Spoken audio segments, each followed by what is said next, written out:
When three little words broke Britain: Glastonbury, justice, and a nation on trial. It started with a chant. It ended with the entire British justice system under a microscope.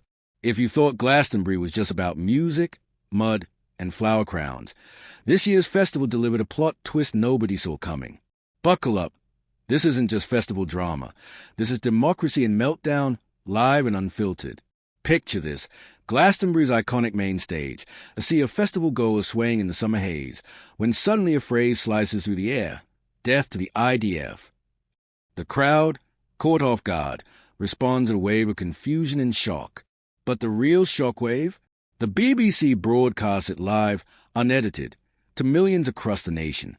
The man behind the words? Bobby Violin, real name Pascal Robinson Foster. If the pseudonym wasn't pretentious enough, his antics certainly were. In one moment, the world's most famous music festival became ground zero for a constitutional crisis. Within hours, political Britain was ablaze. Shadow Secretary Chris Philp demanded immediate arrest and prosecution, warning that inaction would prove the existence of a two-tiered justice system. Richard Tice from Reform UK took to the airwaves, drawing a blistering comparison. Remember Lucy Connelly, sentenced to 31 months in prison for a social media post after the Southport attacks? According to Tice, Robinson Foster's live, televised chant was far worse, so why the double standard?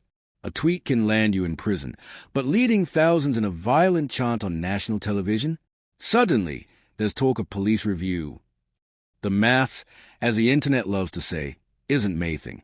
How did Bobby Violin attempt to explain himself in the aftermath?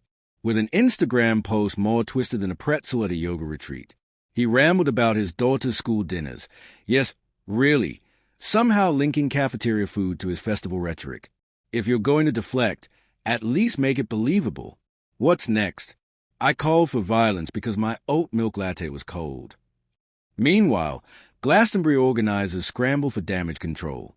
Emily Evis, the festival co-organizer, admitted the words crossed the line, a bit like saying the Titanic had a minor leak.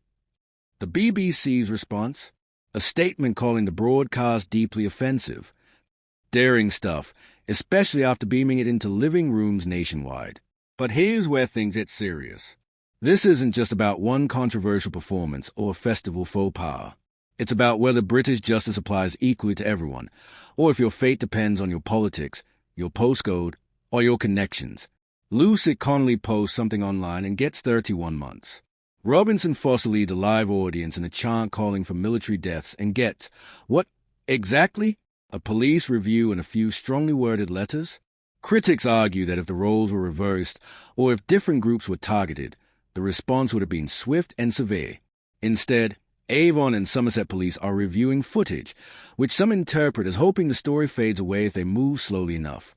Just when you thought British society couldn't get any odder, a fresh twist. An employment tribunal judge declared that calling someone a Karen is racist, sexist, and ageist. Judge George Eliot made this declaration while dismissing a case brought by a 74-year-old woman against MenCap.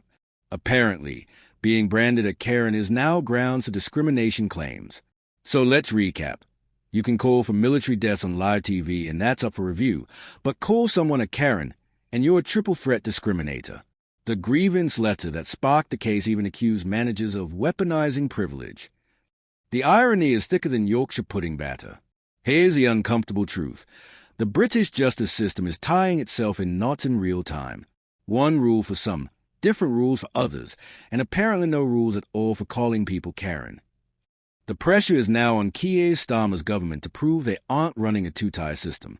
If Bobby Violin walks free while Lucy Connelly sits in prison, that's not justice, that's performance art. The real question isn't whether you agree with Robinson, Foster, or Connelly. It's whether you believe in equal justice under the law. That principle is being tested like never before. So, is this proof of a two-tier justice system, or are we comparing apples and oranges? Are the lines between free speech and hate speech being redrawn in real time, or erased entirely? Drop your thoughts in the comments. Because after this week's stories, we all need a reality check on what counts as offensive and immoral. If you enjoyed this deep dive into British justice, smash that like button, subscribe for more UK Plug content, and hit the bell, because, trust me, this story isn't over yet. Until next time, keep questioning everything.